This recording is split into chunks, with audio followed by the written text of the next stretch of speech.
Tara, luto tayo ng Miking Gisado. First, iwalan tayo ng aromatics, onions, then garlic. Julienne tayo ng carrots, baggy beans, at ng pechay. Then my cravings, chicken liver, marinade lang natin ng soy sauce, then set aside. Tapos mag-isa na tayo, lagay tayo ng mantika. Pag mainit na, gisahin na natin yung bawang at sibuyas. Tapos lagay na natin yung protein, chicken yung gagamitin ko dito. Add soy sauce and oyster sauce.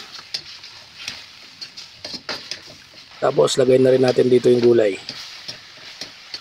Gisahin lang natin mabuti, then add na tayo ng water. Season natin ng pepper and seasoning granules. Tapos takpan natin hanggang maluto yung manok. Tikman natin, pag okay na, lagay na natin yung atay. Lutuin natin to for 5 minutes. Then after that, lagay na natin yung pansit.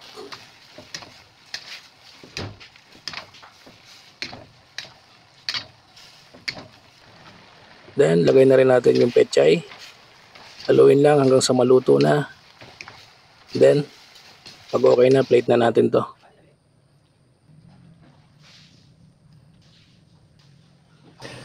Craving satisfied.